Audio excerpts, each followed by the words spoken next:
दोस्तों आज 12 मई है और 12 मई को इंटरनेशनल नर्सिंग डे के रूप में मनाया जाता है। इस समय जबकि कोरोना नाम की इस बीमारी ने पूरी दुनिया को अपनी चपेट में ले रखा है और हिंदुस्तान में ख़ास तौर पर इस महामारी का बहुत बड़ा प्रकोप इस समय है। लाखों लोग इस महामारी की वजह से मारे गए और लाखों करोड़ों लोग सफ़र कर रहे हैं।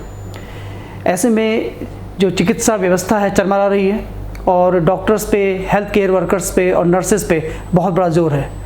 इस पूरी व्यवस्था में को सुचारू रूप से चलाने में नर्सेस का एक बहुत बड़ा योगदान है, बहुत अहम भूमिका है और इसी के चलते आज का दिन बहुत महत्वपूर्ण हो जाता है।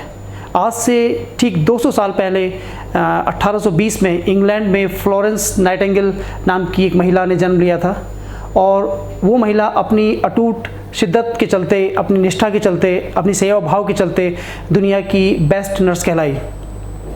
फ्लोरेंस नाइटिंगेल को लेडी विद लैम्प के रूप में भी जाना जाता है।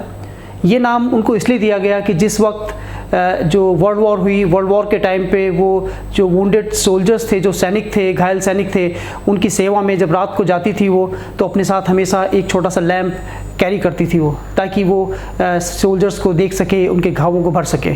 और धीरे धीरे उनकी सेवा भाव के चलते हुए उन्होंने एक बहुत बड़ा अचीवमेंट किया। बहुत सारे वुंडेड सोल्जर्स को उन्होंने उनकी जीवन बचाया, उनकी ज़िंदगी बचाई।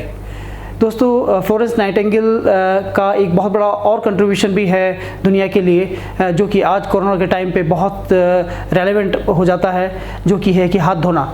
तो फ्लोरेंस नाइटिंगेल उन कुछ विश्व के प्रथम लोगों में से थी जिन्होंने कहा कि हाथ धोने से जो बीमारी के कीटाणु हैं, जो जर्म्स हैं, उनसे बचा जा सकता है। तो ये एक अहम कंट्रीब्यूशन रहा है, योगदान रहा है उनका वर्ल्ड साइंस में। तो दोस्तों, आज मैं देखता हूँ कि जब नर्सेज़ हैं या हेल्थ केयर वर्कर्स हैं, जब सुबह मॉर्निंग में वो घर से निकलते हैं तो एक भय उनके दिमाग में व्याप्त होता है। बच्चे होते हैं छोटे घर में, हस्बैंड है या वाइफ हैं या पेरेंट्स हैं, तो सभी लोगों को लगता है कि आज मैं अपने जो इस दिल अजीज़ को भेज रहा हूँ यहाँ से, वो शाम को शायद स्वस्थ रूप से वापस आ भी पाएगा, नहीं आ पाएगा।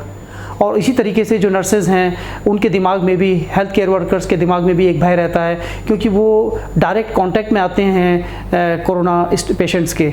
हम सभी लोग कोरोना के नाम से डरते हैं, लेकिन जो लोग उनकी सेवा कर रहे हैं, उनको अपने हाथ से टच कर रहे हैं, उनके लिए कितना कठिन ये समय होगा आप सभी लोग समझ सकते हैं। इस शिद्दत से में, इस सेवा भाव में, इस निष्ठा में न जाने कितने डॉक्टर्स ने, कितने नर्सेज़ ने और कितने हेल्थ केयर वर्कर्स ने अपनी जान भी गंवाई। तो मैं ऐसे उन सेनानियों को नमन करता हूँ, सत नमन करता हूँ कि जिन्होंने देश की सेवा में, गरीब मरीजों की सेवा में अपने प्राण गंवाए। और मुझे उम्मीद ही नहीं, पूर्ण विश्वास है कि आगे भी वो सभी नर्सेज़, सभी हेल्थ केयर वर्कर्स उसी शिद्दत से लगे रहेंगे। दोस्तों, एक नर्स का एक काम जो है, उसका जो पेशा है, उसका जो प्रोफेशन है, वो त्याग का प्रोफेशन है। और ये एक ऐसी घड़ी है कि जब हम दुनिया को दिखा सकते हैं, जब हम देश को दिखा सकते हैं कि किस तरीके से हम आगे बढ़कर अपनी जान दांव पे लगाकर अपने देश और अपने मरीजों को बचाते हैं। इन्हीं शब्दों के साथ I wish you all the best. Thank you very much.